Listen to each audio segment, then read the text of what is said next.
성령님 이 시간 우리에게 말씀하시고 또 깨닫게 하시고 우리의 마음이 흔들리지 않도록 고정하여 주시고 오직 주의 말씀에 청종하기 원합니다. 주님의 성령으로 감동된 이 말씀을 성령의 감동으로 읽어낼 수 있는 지혜와 계시의 영으로 임재하여 주시옵소서. 예수님의 이름으로 기도합니다.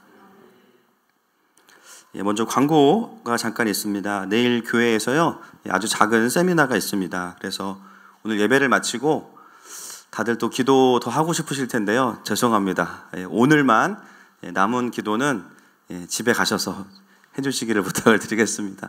그리고 끝나고 나는 형제다 또는 형제처럼 밥을 드신다 이런 자매님들 남아서 좀 본당 의자를 다 알고 있어요. 제가 좀 정리를 하려고 합니다. 그래서 좀 도와주시고 지금 눈을 많이 피하시는데 주님은 다 알고 계십니다.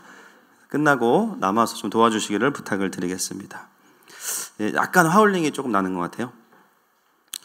오늘은 저희가 오랜만에 이제 에스라 8장 말씀을 같이 보려고 합니다. 하나님은 1차 기한, 포로 기한을 통해서 제일 먼저 무엇을 짓게 하셨죠? 성전을 짓게 하셨습니다. 그러나 그 이후에 이스라엘은 열정과 그 마음들이 이제 식어져 가는 것을 보게 됩니다. 그런 상황에서 7장에서 다시 아닥사스다가 조서를 내려서 다시 성전을 재건하고 필요한 모든 것을 다 도와주라는 명령을 내리게 됩니다. 그래서 몇 년 만에 2차 포로 기한이 이루어지냐면요, 그때 우리가 들으셨지만 거의 80년 만에 다시 포로 기한이 이루어지게 됩니다. 이전에는 성전의 구조를 지었다면 이제는 성전 안에서 제사를 드릴 살아있는 성전인 하나님의 백성을 다시 부흥케 하는 거. 여러분, 부흥이 영어로 뭐죠? 리바이벌이죠. 다시 살아나게 하는 거. 사람이 많아지는 것도 부흥의 한 측면일 수 있지만 부흥의 본질은 죽었던 자가 살아나는 것입니다. 그리스도를 모르던 자들이 그리스도를 알게 되고 그분의 생명 안에 들어오는 거죠. 할렐루야. 다시 그들을 부흥케 하는 거, 다시 하나님의 임재 안으로 초청해서 과거에 우리 유대인들을 돌보셨던 하나님이 아니라 지금 다시 이스라엘을 세워가시는 그 하나님을 보게 하는 것. 그 사명으로 에스라가 귀환을 하게 됩니다. 눈에 보이는 성전 건축 이후에 이제는 성전인 사람들의 신앙을 건축하는 이야기가 7장 이후로 우리에게 읽혀지고 있습니다. 오늘 본문을 함께 좀 살펴볼 텐데요. 여러분 눈으로 한번 보시겠어요? 8장 1절부터 14절 한번 눈으로 한번 보시죠.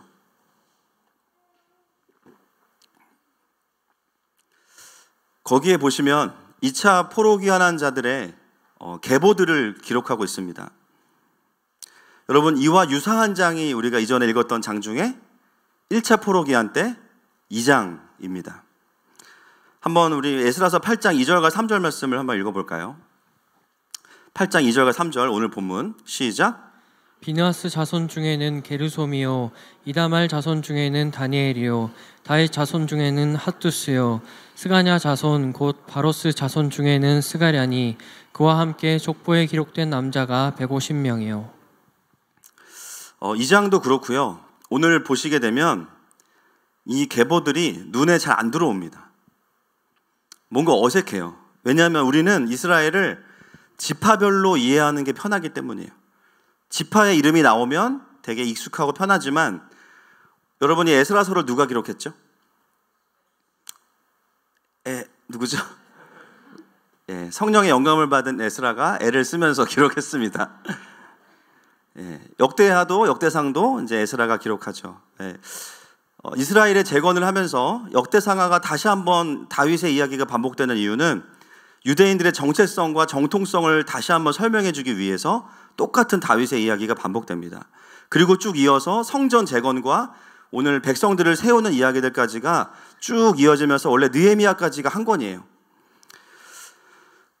성령의 영감을 받은 에스라는 다시 귀환하는 이스라엘 백성들을 지파별로 기록하는 게 아니라 가문별로 기록하고 있습니다. 이게 사실 독특한 부분입니다. 그래서 오늘 이 가문들을 보면 우리가 보통 이제 통독을 할 때는요, 넘어가기가 되게 쉬워요. 이런 부분들이. 그런데 여러분 성경은 불필요한 거는 기록을 안 해놨어요. 맞습니까? 정가 35,000원 굉장히 중요한 거죠. 성경은 한 글자도 버릴 게 없어요. 2절에 여러분 이 레위 지파를 제외하고 나면요 12가문이 나옵니다. 제가 여러분들보다 이제 시간이 많아가지고 궁금한 거예요. 2장에서 귀환한 분들과 8장에서 귀환한 분들은 어떤 차이가 있을까? 여러분 그런 거 안 궁금하시죠? 저는 시간이 많아서 궁금해요.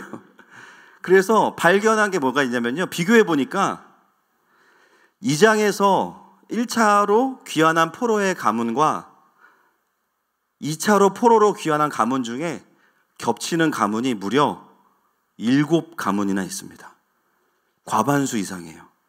4절에 바한 모압, 6절에 아딘, 7절에 엘람, 9절에 요압, 12절에 아스갓, 13절에 아도니감, 14절에 비구에.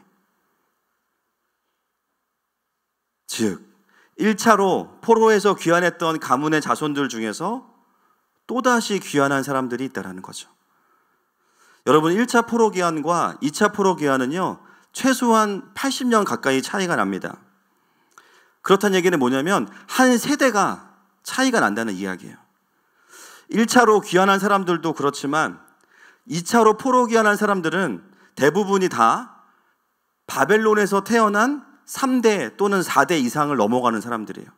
외모만 한국 사람이지 미국에서 3대, 4대 사는 사람들은요 한국에 대한 향수가 있을까요? 없을까요? 없습니다. 미국이 더 편해요. 이미 그들은 바벨론이나 페르시아가 훨씬 더 편한 사람들입니다. 혈통만 유대인이었지 예루살렘을 밟아보지 못한 1000km가 넘게 차이가 나기 때문에 그 먼 땅에서 태어나고 자란 사람들이 오늘 2차 포로로 귀환하고 있습니다. 여러분 이 자체가 우리에게 참 많은 것들을 이야기하고 있어요. 사실은 사람들의 이름 외에는 아무것도 기록되어 있는 것이 없지만 우리가 두 개의 그 포로 귀환자들의 명단을 비교하면서 여러 가지의 메시지들을 발견할 수 있습니다. 그들이 공동체의 재건을 위해서 특히나 2차로 에스라와 함께 귀환한 사람들은요 삶의 터전을 버리고 말로만 들었던 그 예루살렘으로 올 수 있었던 그 힘이 어디에 있는가? 오늘 8장 1절부터 14절은 우리에게 뭐라고 이야기하고 있냐면요 그 힘의 비결은 가정에 있다는 거예요. 그래서 지파별로 기록하지 않고 가정별로 기록하고 있습니다. 결국 이스라엘의 12지파도요 우리가 다 알고 계시지만 야곱의 아들로부터 시작이 되고 있죠. 더 신기한 것은 1차 귀환을 했던 가정들 중에서 절반 이상의 가정들이 두 번째 포로 귀환자들을 내놓고 있어요. 모든 사람이 다 귀환한 게 아니었습니다. 즉 이 가정들은 바벨론에서 태어난 자녀들에게 어떻게 했다는 거예요? 철저하게 그들이 누구인지를 계속해서 가르쳤다라는 거죠. 너가 비록 바벨론에서 태어나고 페르시아에 있지만 그러나 너는 유대인이야. 너는 하나님의 자녀야.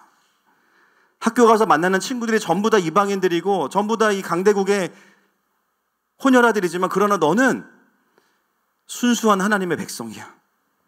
그것을 가르치고 그들의 사명이 무엇인지를 이야기해 줬어요. 지금은 우리가 포로로 잡혀와 있지만 그러나 하나님의 약속은 신실하셔. 그러면서 몇십 년 전에 일어났었던 1차에 포로 귀환했던 누구겠어요?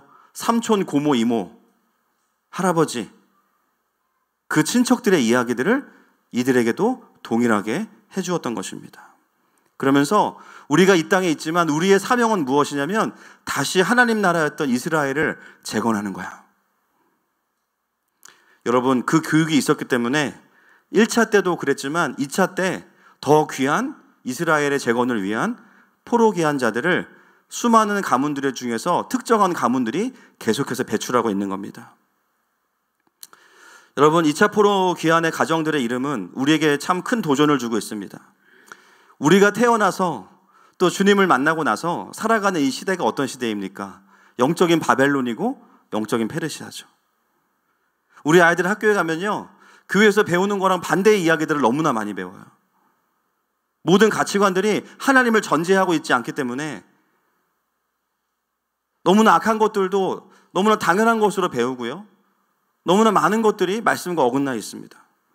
표면적으로 보면 하나님의 통치보다는 세상의 통치가 더 피부에 와닿습니다. 세상은 끊임없이 우리의 정체성을 흔들려고 하고 우리의 사명을 이 세상의 야망으로 희석시키려고 하겠죠. 그래서 그들의 목적은 무엇이냐면 하나님 나라의 확장에 동참하지 못하도록 애를 쓰고 있습니다. 그 속에서 우리의 정체성을 지켜주는 첫 번째 그룹은 교회이고요. 그리고 그 교회마저도 모이지 못하거나 무너졌을 때 최후의 구조가 무엇일까요? 가정이에요. 교회마저도 모일 수 없을 때 우선적으로 하나님 나라의 그 기본적인 것들을 지켜나갈 수 있는 구조, 하나님이 주신 구조는 가정입니다. 하나님 나라의 백성에게 가정은 피부치들의 안식처일 뿐만 아니라 다음 세대들에게 하나님의 나라를 전수하는 가장 중요한 최후의 보루입니다. 가정 안에서 하나님의 말씀을 가르치고 그 말씀을 부모가 살아내고 그 말씀으로 이 시대를 해석하고 그것을 토대로 우리 아이들이 다음 세대가 어떻게 살아야 되는지를 말해줄 수 있는 가장 최후의 구조, 가정이에요. 여러분, 바벨론이나 페르시아는 여러 가지 정책으로 남유다는 멸망시켰을지 모르지만 그들이 실패한 것이 있습니다. 가정은 파괴시키지 못했어요. 그리고 그 가정에서 에스라를 비롯한 포로 기한을 통해서 하나님 나라를 재건하는 하나님 나라의 리더십들이 태어나게 된 것입니다. 할렐루야. 물론 모든 가정이 다 신앙을 지킨 것은 아니었겠죠. 그러나 중요한 것은 뭐냐면 신앙을 지킨 가정은 분명히 하나님 나라에 동참하는데 쓰임받았다는 것입니다. 결국 그들을 통해서 이스라엘의 제2의 건국이 일어나고 하나님의 나라가 다시 확장되어지는 것을 수십 년이 지난 이후에 보게 되었다는 거예요. 여러분, 우리는 여기에 좀 집중할 필요가 있겠습니다. 나라는 없어질 수도 있고요. 심지어 성전도 없어질 수 있어요. 우리가 요즘에 그런 시간들을 보내고 있지 않습니까? 성도분들이 조금 더 오셨는데 굉장히 뭔가 어색해요, 제가. 늘 원래 이런 예배를 드렸는데 늘 천사들만 보고 설교하다가 조금 더, 뭐 많이도 아니고 조금 더 오셨는데도 지금 굉장히 당황스럽고 그렇습니다. 그러나 또 언제 이렇게 모이다가 또 언제 못 모일지도 몰라요. 그러나 가정은 계속해서 지켜질 수 있는 거예요. 여러분, 이 코로나가 오면서 우리에게 여실히 드러나는 것이 무엇입니까? 공동체에 묻혀서 예배하고 우리 가정의 영적인 것들이 현실적으로 마주되어지기 이전에 공동체에서 예배하고 주일학교를 통해서 공급받던 모든 가정들이 어느 순간 공예배를 드릴 수 없고 또 주일학교가 멈추어지고 그러면서 어떤 일이 벌어졌습니까? 가정 안에서 얼마나 우리가 예배하지 못했는지를 확인하게 되는 분들이 심심치 않게 많으십니다. 부부 사이에 영적인 소통이 없고 부모와 자녀 사이에 영적인 소통이 없고 그러면서 가정 안에 자연스럽게 영적인 메마름을 겪는 가정들이 속출하고 있어요. 그런 의미에서 본다면 이 코로나라는 것은 우리의 가정의 영적인 현실을 진단하는 하나의 시험대와 같습니다. 교회 예배를 못 드리고 주일학교 주일날 놓치면 한 주 내내 어찌 돌아보면 가정 안에서 어떤 영적인 소통이 없는 거예요. 기도도 없고 가족끼리 기도하는데 식기도도 부담스럽고 자녀들과 함께 홈스쿨링 하다 보니까요 엄마들이 악만 남아요. 하루 세끼 밥 해주는 게 정말 쉬운 일이 아니잖아요. 우리의 부르심이 리바이벌인데 코로나 기간 동안에 어떻게 하고 계세요? 서바이벌 하고 계시죠? 그것도 쉽지 않아요. 그래도 얼마 전부터는 좀 실시간으로 우리가 함께 예배할 수 있게 되어서 어느 정도 숨통은 좀 트였지만 코로나 기간을 통해서 우리가 직면하는 것은 무엇이냐면 예배를 도와줄 수 있는 교회와 또 주일학교가 없을 때 우리가 이렇구나라는 것을 보게 됩니다. 혹시나 말씀을 듣는 가운데 다시 마음을 주시는 가정들이 있다면 오늘부터 먼저 남편과 아내가 말씀을 나눌 수 있기를 축복합니다. 또 자녀들과 함께 이 나라와 민족을 위해서 기도할 수 있기를 축복합니다. 여러분, 다시 그렇게 영적으로 주님 앞에 서기 시작하면 어느 순간부터 다시 하나님 나라의 흐름과 함께 가고 있는 우리의 가정을 보게 될 것입니다. 8장 3절부터 7절까지 한번 보실까요? 3절부터 7절까지 각 가문의 리더들의 이름이 나옵니다. 시작. 스가랴 자손 곧 바로스 자손 중에서는 스가랴니 그와 함께 족보에 기록된 남자가 150명이요 반 모압 자손 중에서는 스레야의 아들 엘요호의 네니 그와 함께 있는 남자가 200명이요 스가랴 자손 중에서는 아하시엘의 아들이니 그와 함께 있는 남자가 300명이요 야딘 자손 중에는 요나단의 아들 에벳이니 그와 함께 있는 남자가 50명이요 엘람 자손 중에서는 아달랴의 아들 여사야니 그와 함께 있는 남자가 70명이요. 여러분 보시면요, 생소한 이름이고 다시는 안 나올 이름이지만 바벨론의 통치 아래에서도 자손들에게 말씀과 또 이스라엘의 부르심이 무엇인지를 가르쳤던 리더들은 유명한 목회자가 아니었어요. 그 가정의 아버지들이었어요. 무명한 하나님의 사람들이었어요. 그러나 그들을 통해서 놀라운 이스라엘을 재건하는 리더들이 돌아오게 됩니다. 오늘 이 말씀을 듣는 모든 성도님들의 가정이 다시 이렇게 일어날 수 있기를 축복합니다. 믿음의 가문 되시기를 축복합니다. 15절 말씀 같이 읽겠습니다. 15절 시작. 내가 무리를 아하와로 흐르는 강가에 모으고 거기서 3일 동안 장막에 머물며 백성과 제사장들을 살핀즉 그 중에 레위 자손이 한 사람도 없는지라. 자, 에스라가 돌아오고 나서 사람들을 아하와 강가로 흐르는 강가에 모읍니다. 제일 먼저 뭘 하냐면요, 레위 지파가 얼마나 있는지를 확인해요. 여러분 이거 굉장히 중요합니다. 왜 레위 지파가 필요합니까? 다시 제사를 회복하기 위해서. 또 오늘 8장에 근거하면 제사를 세우려면 성전 기물들을 준비해야 되는데요, 성전 기물을 준비하는 것도 아무나 못해요. 여러분 물 뜨는 거 아무나 못합니다. 새벽기도 나오시는 분들이 하시는 어떤 인간의 정성을 말하는 게 아니라 하나님께 예배함에 있어서 어떤 태도의 의미가 있어요. 성전의 기물을 준비하고 하나님의 제사를 섬기기 위해서 이것들을 정비하는 사람들도 누구여야 되냐면요, 레위 지파여야 해요. 그게 레위기에 다 나오는 내용이죠. 그런데 와서 에스라가 제일 먼저 뭘 확인하냐면 그 일을 할 레위 지파가 있는지를 봤는데 한 사람도 없어요. 2차 포로기한자 중에서 제사장 3명 정도 빼고요, 실제로 1명도 기록되어 있지 않습니다. 여러분, 레위 지파가 없는 영적인 현실이 에스라가 돌아와서 제일 먼저 발견한 영적인 현실이에요. 1차 포로기한 때는 사실은 제사장들이 4,000명이 넘게 귀환했고요. 그때 레위 지파가요 300명 넘게 왔거든요. 80년 전에. 근데 다 어디 갔을까요? 80년이 지난 지금 그분들이 돌아가셨다 하더라도 분명히 자손들이 있을 텐데요, 결론적으로는 그 직분들이 이어지지 않은 거죠. 전 이것이 너무나 아이러니합니다. 바벨론 아래에 있을 때는요, 그 안에서 사명을 지키려고 애를 썼는데 오히려 종교의 자유가 주어지고 성전을 세울 수 있고 예배할 수 있고 제사할 수 있는 상황이 주어진 이 마당에서 그 예배를 섬길 사람이 아무도 없는 거예요. 여러분, 우리의 신앙이 환경에 좌우되면 안 됩니다. 희한하게도요, 어려운 상황에 더 예배해요. 자유가 주어지면 예배를 안 합니다. 우리를 힘들게 해서 예배를 못하게 하는 게 핍박일까요? 아니면 편하게 해서 예배 가기 싫게 만드는 게 핍박일까요? 둘 다 사단의 전략이에요. 사단은 여러분에게 적합한 걸 쓸 겁니다. 오히려 자유롭게 예배할 수 있고 마음껏 하나님 나라를 위해서 살 수 있다고 해서 다 신앙이 좋아지는 게 아니에요. 원래 잘하던 분들은 계속 잘합니다. 원래 안 하던 분들은요, 코로나가 기회예요. 어떤 기회죠? 교회를 쉴 수 있는 기회인 거예요. 지금 그래서 큰일 났어요. 오히려 세상 속에서 세계관 전쟁이 치열하고 그 속에서 그리스도인으로서 정체성을 지켜야 되는 상황에서 더 영적으로 민감해지고 깨어나는 일이 있고요, 그렇지 않을 때 오히려 영적으로 더 둔감해지는 경향이 있습니다. 여러분, 코로나가 오면서 어떤 일이 벌어지고 있습니까? 민감한 사람들은 더 깨어납니다.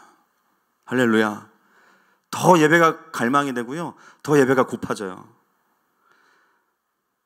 단순히 방역의 문제가 아니라 지금 이 나라가 어떻게 흘러가고 있는지를 하나님께 나아가서 여쭈게 됩니다. 하나님의 뜻이 무엇입니까? 이 시대 속에서 하나님의 백성은 어떻게 반응해야 됩니까? 우리는 무엇을 기도해야 됩니까? 여러분, 코로나 기간이 우리에게 어떤 기간일까요? 따라하겠습니다. 복음 전할 기간. 복음을 전할 기간이에요. 코로나 블루라는 게 왔어요. 많은 사람들이 외로움 가운데, 사회적 거리두기를 통해서 외로움 가운데 지내고요. 고독사도 늘어나고 자살률도 늘어나고 있습니다. 또 경제적인 어려움이 이미 왔죠.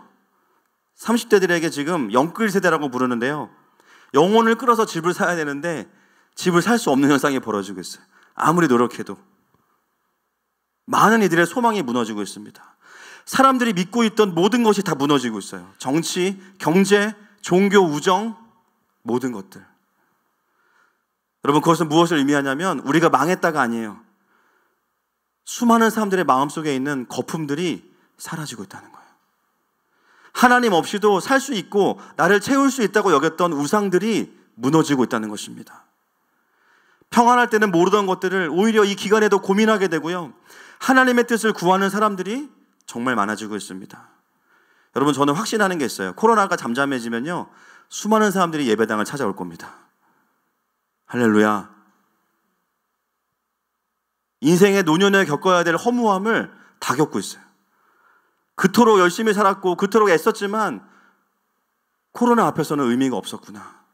그 마음속에 허무함을 어찌할 길이 없어요. 여러분, 이 시기에 진짜 그리스도인은 어떤 사람일까요? 코로나 블루에 묶이지 않는 사람이겠죠. 왜냐하면 우리에게는 하나님이 계시기 때문에. 여러분, 지금은 교회가 할 일이 없다고 말하는 분들은요, 잘못 알고 계신 거예요. 지금 저희 교역자들은 그 어느 때보다 바쁩니다. 저도 이거 설교 준비해놓고 지금 올라와서 오랜만에 다시 원고를 보니까 하면서 제가 새롭게 은혜를 받고 있어요. 할렐루야. 아, 이런 걸 써놨구나. 제가. 너무 할 일이 많아요. 훈련도 많이 받고 계시고 강의 준비도 잘해야 되고 유튜브로 나가니까 또 죄송합니다. 헛소리를 못해요. 또 잡소리 했다가 나중에 또 이게 어떻게 될지 몰라요. 오직 말씀만 전해야 됩니다. 그러니까 너무 힘들어요. 1시간만 강의하면서 막 계속 저를 달래야 되고 애드립하면 안 돼. 웃기면 안 돼. 말씀만 전해야 돼. 하나님 나라만 전해야 돼. 막 끝나고 나면 진이 다 빠져요. 그래가지고 할렐루야. 여러분, 지금은 교회가 할 일이 너무 많아요. 교회 나오지 못하고 홀로 지내는 자들을 향한 훈련도 필요하고요. 오히려 그들에게 복음에 도달할 수 있는 시기이기 때문에 어떻게 하면 효과적으로 복음을 전할 것인가. 여러분, 회사에서 함께 재택근무하면서 이럴 때가 같이 일하는 동료들을 살필 때입니다. 그동안 복음 전하고 싶었는데 전하지 못했던 동료들이 있다면 지금 복음 전하세요. 그들의 마음이 가난할 때. 저희 교회도 코로나 이후에 대부흥을 준비하고 있습니다. 레위 지파가 없다는 사실은요, 여러 가지를 의미해요. 2차 포로기한한 에스라의 눈에는요, 섬길 사람이 없는 게 보이는 거죠. 여러분, 1차 포로기한하고 나서 제일 먼저 본 게 무엇이었죠? 2장인데요. 좀 됐지만 읽어보겠습니다. 68절과 69절. 시작. 어떤 족장들이 예루살렘에 있는 여호와의 성전 터에 이르러 하나님의 전을 그곳에 다시 건축하려고 예물을 기쁘게 드리되 힘 잘하는 대로 공사는 금보에 드리니 금이 6만 1,000 다리기요 은이 5천 마네요 제사장의 옷이 100벌이었더라. 1차로 포로기한했을 때에는 뭐가 제일 먼저 눈에 보였냐면요, 눈에 보이는 성전이 없는 게 먼저 보였어요. 그래서 뭐부터 하냐면요, 헌금부터 해요. 헌물부터 합니다. 여러분, 그때는 그걸 먼저 하는 게 맞는 거죠. 성전을 짓고 임재의 구조를 만들어야 되는 게 우선순위예요. 그래서 그 필요를 받던 사람들이, 족장들이 먼저 헌금하고 헌물을 했습니다. 그래서 성전이 세워졌어요. 이제 2차 포로기한 때에는 뭐가 필요하냐면요, 성전이 있기 때문에 그 안에서 제사할 사람들이 필요한 거예요. 임재가 가득한 예배, 하나님께서 말씀하셨던 절차를 이해하는 제사장들이 필요한 겁니다. 그 임무를 에스라는 정확하게 본 거죠. 과거의 교회들이 무리하게 건축을 했던 것으로 인해서 참 여러 가지 어려움들이 있었습니다. 그래서 어떤 분들은요, 또 반대급부로 가는 거예요. 건물은 필요 없어. 우리가 교회야. 맞는 말인데, 그죠? 그렇게 본인이 말씀하셨으면 우박 떨어질 때 밖에서 예배 드리셔야 됩니다. 눈 올 때 밖에서 예배 드리셔야 돼요. 그러니까 굉장히 우리 한국 사람들은요, 굉장히 진자 운동에 능해요. 뭐 좀 아니면 바로 반대로 갑니다. 진짜 운동을 해야 되는데 진짜 운동을 하니까 진리에 도달하기가 쉽지가 않아요. 여러분, 우리가 교회 맞죠? 맞습니까? 그러나 건물도 필요합니다. 예배할 공간이 없으면 추울 때 우리 아이들 손 떨면서 밖에서 주님 만나야 됩니다. 교육할 공간도 필요해요. 하늘마음교회가 분당에 올 수 있었던 이유는 이 건물에 있었기 때문이에요. 이런 예배당을 하나님이 지어 놓으셨기 때문이에요. 저희 교회가 압구정에서 이전하려고 할 때 제가 40군데 정도 알아봤거든요. 가장 가성비 있는 곳이 여겼습니다. 모든 면에서. 교회들의 문제는 건물을 추구해왔기 때문이 아니에요. 건물이 문제라면 모든 건물을 철거하면 문제가 해결돼야 되는데요. 해결됩니까? 그렇지 않습니다. 교회의 본질적인 문제는 건물이 많아서가 문제가 아니라 그 예배당들 안에서 하나님의 임재가 있는 예배를 세울 수 있는 제사장이 없기 때문이에요. 아멘이십니까? 그렇다면요, 교회당은 많을수록 좋은 겁니다. 명절 때 저희 어머님 댁에 잠깐 들렸었는데 저희 어머님 집 반경으로 이사를 가셨거든요. 최근에 1km 안에 교회가, 대형 교회가 6개 정도 있는 거예요. 와, 교단별로 다 있어요. 그러니까 제가 이제 교회가 왜 이렇게 많냐, 약간 네거티브하게 얘기했더니 저희 큰아들이 뭐라 했냐면요, 교회가 많으면 좋지 뭐, 그러시고요. 운전하다가 제가 갑자기 닭살이 막 이 누가 목사지? 그래서 아빠, 교회가 많으면 좋은 거 아니야? 그러는데 많으면 좋네, 생각해보니까. 많은 게 나쁜 게 아니에요. 그 많은 교회들이 교회답지 않으면 문제가 되는 거죠. 맞습니까, 여러분? 성전된 하나님의 사람들이 없는 게 문제입니다. 우리가 집중해야 되는 본질은요, 건강하고 성령 충만한 그리스도인과 좋은 리더들을 세워내는 것이 교회의 관건이 되어야 됩니다. 그래서 저희 교회도 그렇고요, 건물도 필요하고 사람도 필요합니다. 에스라는 2차로 귀환하면서 하나님의 임재가 가득한 제사와 눈에 보이지 않는 성전으로서 하나님의 백성들을 세워야겠다는 부르심을 정확하게 보고 있습니다. 그래서 지난번에 들었던 말씀 중에 7장 25절 말씀이 굉장히 마음에 와닿았어요. 같이 한번 읽겠습니다. 7장 25절 시작. 에스라여, 너는 내 손에 있는 내 하나님의 지혜를 따라 내 하나님의 율법을 아는 자를 법관과 재판관을 삼아 강 건너편 모든 백성을 재판하게 하고 그중 알지 못하는 자는 너희가 가르치라. 저는 성경을 읽으면서 이런 말씀이 있는지를 그때 알았습니다. 에스라에게 이방인 왕이 이야기하는 거예요. 내 손에 있는 내 하나님의 지혜를 따라. 이게 뭘까요? 말씀이죠. 말씀을 따라 하나님의 율법을 아는 자를 법관과 재판관을 삼아 강 건너편 모든 백성을 재판하게 하고 그중 알지 못하는 자는 너희가 가르치라. 목사 만들라는 게 아니라 말씀을 아는 리더들을 만들라는 거예요. 여러분, 교회가 이 시대에 해야 될 일이 바로 이것입니다. 하나님의 율법을 아는 리더들을 만드는 것입니다. 하나님 나라의 원리를 이해하고 구조를 이해하는 자들이 도시 안에 가득해야 됩니다. 하나님의 공의와 정의에 따라서 하나님의 마음을 풀어낼 수 있는 리더들이 가득해야 돼요. 저는 과거에 에스라를 생각하면 안경 끼고요, 학사 학위 가지고 있고요, 박사 학위가 있는 학자라고만 생각했어요. 제가 오늘 말씀의 제목을 에스라의 킹덤 리더십이라고 했는데요, 에스라를 보면 볼수록 이 사람은 굉장히 통합적인 리더라는 것을 보게 돼요. 다른 리더들, 모세나 삼손이나 다른 리더들을 보면 개인의 카리스마로 사역하는데 에스라는 조금 다릅니다. 개인의 캐릭터가 드러나는 게 아니라 굉장히 성경적인 세계관들이 드러나요. 그 내공의 비결이 어디에 있을까요? 그가 말씀의 사람이었기 때문입니다. 그 사람이 어떤 성품인지는 잘 모르겠어요. 그러나 그가 하는 역할을 보면 굉장히 성경적이에요. 하나님 나라의 리더십은 이런 리더십을 가져야겠구나라는 것을 보여주는 사람이 에스라입니다. 자, 17절부터 20절까지 말씀 보겠습니다. 에스라의 리더십을 좀 보려고 합니다. 시작. 가시비아 지방으로 보내어 그곳 족장 익도에게 나아가게 하고 이또와 그의 형제 곧 가시비아 지방에 사는 느디님 사람들에게 할 말을 일러주고 우리 하나님의 성전을 위하여 섬길 자를 데리고 오라 하였더니 우리 하나님의 선한 손에 도우심을 입고 그들이 이스라엘의 손자 레위의 아들 말리의 자손 중에서 한 명철한 사람을 데려오고 또 세레바와 그의 아들들과 형제 18명과 하사베와 무라리 자손 중 여사야와 그의 형제와 그의 아들들 20명을 데려오고 다윗과 방백들이 레위 사람을 섬기라고 준 느디님 사람 중 성전 일꾼은 220명이었는데 그들은 모두 지명받은 이들이었더라. 자, 에스라가요, 레위 지파가 없는 것을 보고 어떻게 하냐면요, 아유, 그냥 아무나 하지 뭐. 그러지 않고 어떻게 했어요? 사람들을 꾸려서 1000km가 넘는 바벨론으로 보내서 레위 지파들을 선발해서 오게 합니다. 레위 지파들이 따라오지 않은 것은 굉장히 유감입니다. 먼저 본을 보이고 앞장서야 될 사람들이 오지 않은 것은 유감이에요. 그런데 더 놀라운 것은 뭐냐면 에스라는요, 레위 지파가 없음에도 불구하고 급하니까 사람들을 막 세운 게 아니에요. 어떻게 합니까? 원칙대로 합니다. 여러분, 집이 멀어요. 교회까지 1시간 반 걸렸어요. 한 주간 동안 기도하면서 준비해놓은 감사원금을 두고 왔어요.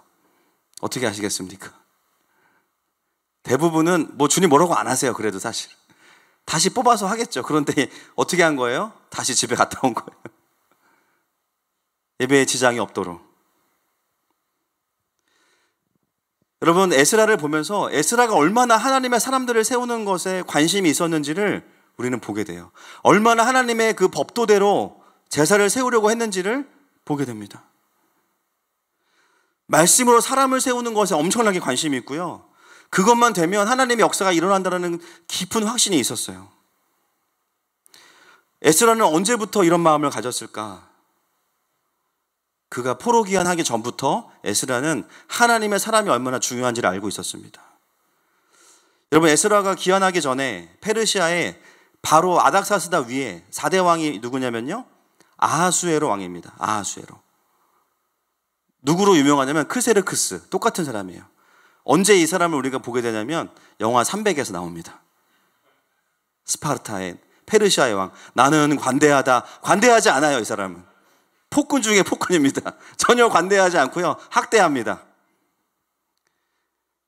그 사람이 자기 왕후가 너무 이제 버릇이 없으니까 폐위하고 127개인가 128개의 도시에서 가장 예쁜 사람들을 뽑아서 그 중에 뽑은 사람이 누구예요?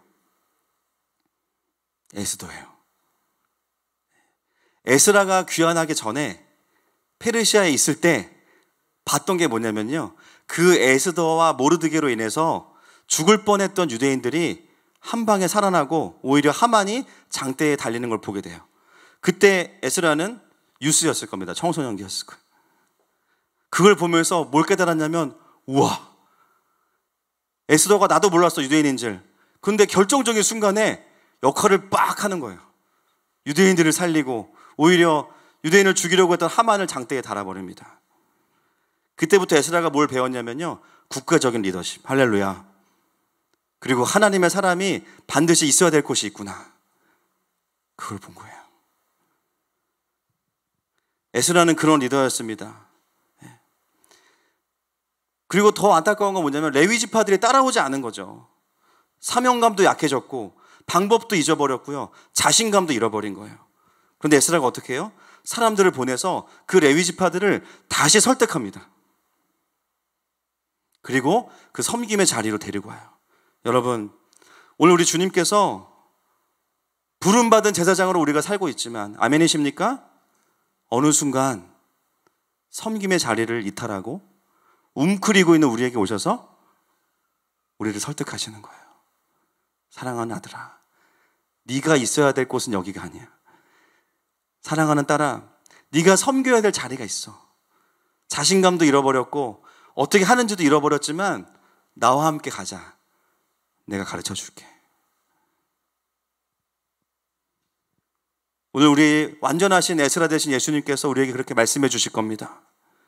다시 영광스러운 자리가 회복될 줄로 믿습니다. 여러분, 하나님은 우리가 잃어버린 사명을요, 다시 찾아주시는 분이세요. 그냥 근근히 살아가고자 하는 우리를 영광스러운 하나님의 일하심의 자리로 초청해 주시는 분이 바로 우리 하나님이십니다. 여러분, 이 시대에 한국교회에 반드시 다시 한번 부흥의 때가 올 거예요. 믿으십니까? 반드시 옵니다. 확신해요. 그런데 그 부흥은 갑자기 하늘에서 급하게 하나님이 창조하셔가지고, 야, 소망이 없다, 내가 새로 좀 만들어야겠어, 한 5천 명 만들어가지고요, 성령 충만하게 해가지고 땅에 떨어뜨리시는 게 아니에요. 누구냐면 바벨론에 잡혀있던 포로와 같이 살고 있던 레위 지파들을 깨우실 겁니다. 섬김의 자리를 떠나 있고 마음을 잃어버린 자들, 한때 주님 영광 위에 살다가 낙심한 자들을 일으키실 거예요. 에스라는 오늘 다시 그 레위 지파들을 데리고 돌아오면서 그런 일들을 행하고 있는 것이죠. 왜 그렇게 합니까? 그렇게 해서라도 성전 기물 관리를 하는 것에 있어서 하나님의 법도대로 하기 원한 것입니다. 그게 하나님의 법이니까. 말씀에 정통한 사람은 그렇습니다. 하나하나 하나님의 방법으로 제사를 세워가고 성전을 섬기도록 하면서 하나님의 원칙을 지켜가는 사람들이에요. 에스라는 결과도 중요하지만 하나님의 방법대로 사역하는 리더십이었습니다. 때로는 그러다 보면요, 시간과 에너지를 너무 많이 쓰는 것 같아요. 그럼에도 불구하고 그것이 하나님의 방법이라면 빨리 가는 게 중요한 게 아니라 하나님의 방법을 따라가는 게 중요한 것입니다. 여러분, 우리가 아무리 급하고 필요해도 하나님의 부르심을 이루어감에 있어서 하나님의 방법과 절차를 지켜갈 수 있기를 축복합니다. 지금 이 시대의 많은 교회들이 마음이 급해요. 너무 많은 것들이 무너졌다고 생각해요. 그러다 보니까 어떤 일이 벌어지냐면 당장 눈에 보이는 변화들을 일으키려고 합니다. 그것도 필요할 수 있습니다. 그러나 그것이 하나님의 부흥의 원리를 어긋나는 것이라면 다시 하나님의 원리를 따라가야 되는 줄로 믿습니다. 그럴 때 하나님의 통치가 다시 세워질 것입니다. 21절 말씀 같이 읽겠습니다. 21절 말씀 시작. 그때 내가 아하와 강가에서 금식을 선포하고 우리 하나님 앞에서 스스로 겸비하여 우리와 우리 어린아이와 모든 소유를 위하여 평탄한 길을 그에게 간구하였으니. 에스라는 사람들과 금식하면서 하나님 앞에 겸손히 엎드리는 모습을 보여줍니다. 여러분, 에스라가 금식하는 모습을 통해서 보게 되는 것은 에스라는 모든 것을 왕에게 구해서 받을 수 있을 만큼 영향력 있는 사람이었어요. 그만큼 언변도 뛰어났고 설득력도 있었어요. 그러나 에스라의 결론은 뭐냐면요, 자기 힘으로 할 수 없다는 것을 알고 있었습니다. 하나님 앞에 금식하고 모든 백성들도 동참하게 하는 그 모습을 통해서 우리는 에스라는 정말 하나님을 의지하는 겸손한 리더라는 것을 볼 수 있습니다. 여러분, 포로기한의 그 여정이요, 굉장히 위험한 여정이거든요.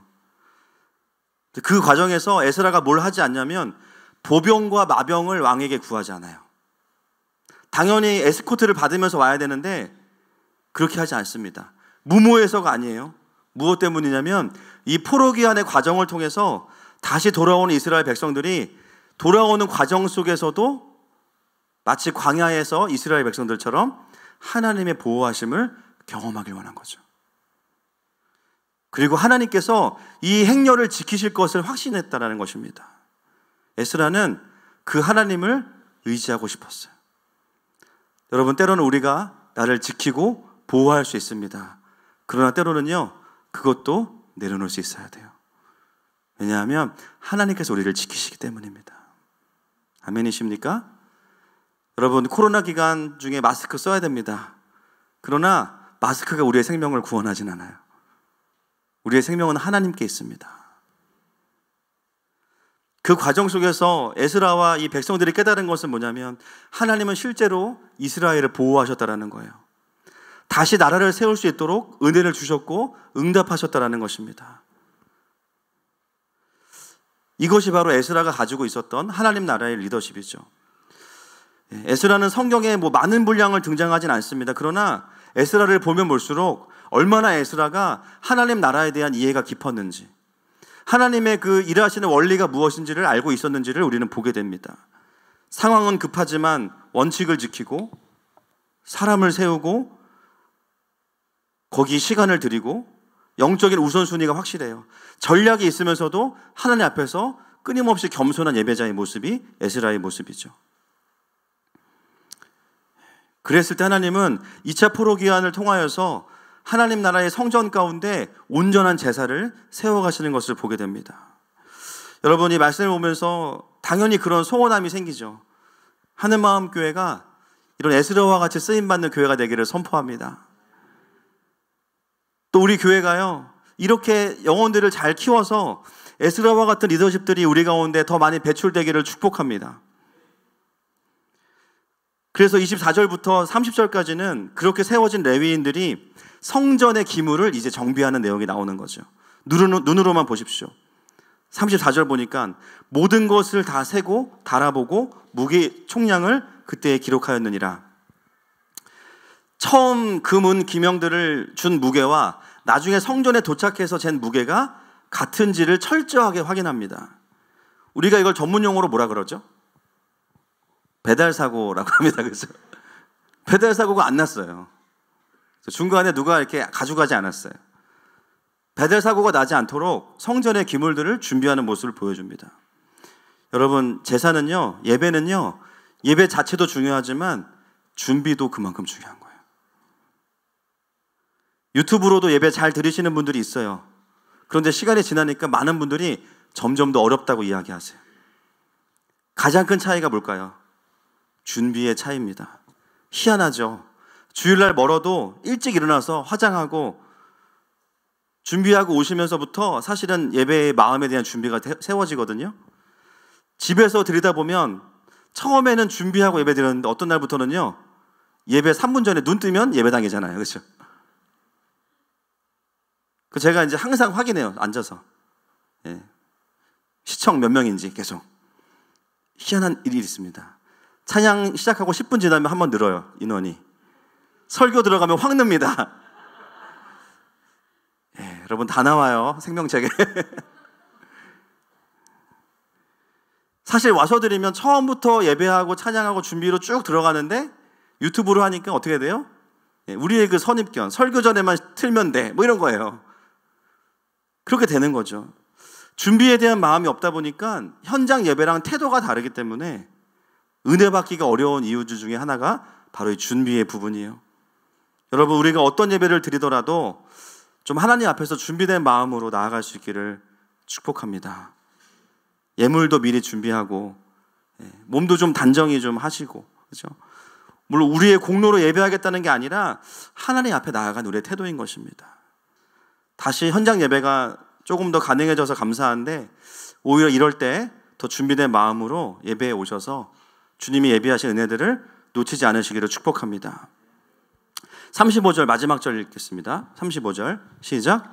사로잡혔던 자의 자손 곧 이방에서 돌아온 자들이 이스라엘의 하나님께 번제를 드렸는데 이스라엘 전체를 위한 수송아지가 12마리요 또 순양이 96마리요 어린 양이 77마리요 또 속죄의 수념소가 12마리니 모두 여호와께 드린 번제물이라. 그렇게 해서 오랜 기간 동안 준비된 번제가 드려집니다. 에스라 역시도 성전에서 처음 드리는 번제일 수 있어요. 근데 이때 드리는 번제를 보십시오. 자신들을 위한 번제가 아니라 이스라엘 전체를 위한 번제입니다. 2차로 귀환한 사람들을 위한 번제가 아니라 이스라엘을 대표해서 드리는 번제예요. 그리고 회개하는 속죄제도 같이 드립니다. 얼마나 이 장면이 영광스럽겠습니까? 36절 말씀 같이 읽겠습니다. 시작. 우리가 또 왕의 조서를 왕의 총독들과 유브라데 강 건너편 총독들에게 넘겨주매 그들이 백성과 하나님의 성전을 도왔느니라. 오늘 본문 36절은 8장 전체의 결론인데요.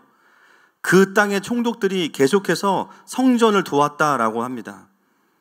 그 말은 뭐냐면 하나님이 그 땅을 다스리고 계신다는 거예요. 여러분, 이 땅에 정말 이런 일들이 다시 일어나기를 축복합니다. 교회가 교회다워지고 예배가 예배다워질 때 그 임재의 강력함 때문에 세상의 관원들이 교회를 도와주는 거예요. 이 임재가 없으면 이 땅은 의미가 없다는 것을 우리만 아는 게 아니라 이 세상을 다스리는 자들이 알게 될 것입니다.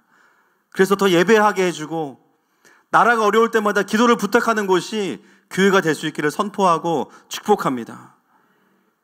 이 시간에 함께 기도하기 원하는데요. 찬양팀 나와주시고요. 말씀을 정리하겠습니다. 여러분, 하나님은 우리를 오늘 살아있는 성전의 회복의 자리로 부르고 계세요. 성령님은 우리에게 있어서 완전한 에스라가 되십니다. 오늘 주님께서 내 안에 숨어있던 레위 지파들을 회복시켜 주시고 온전한 번제를 회복시켜 주시고 하나님의 부르심의 자리로 우리를 다시 데려가길 원하십니다. 여러분, 이 시간 그 주님 앞에 나의 자신감이 아니라 우리를 부르시는 하나님 앞에 이 시간 함께 반응하면서 나아갔으면 좋겠어요.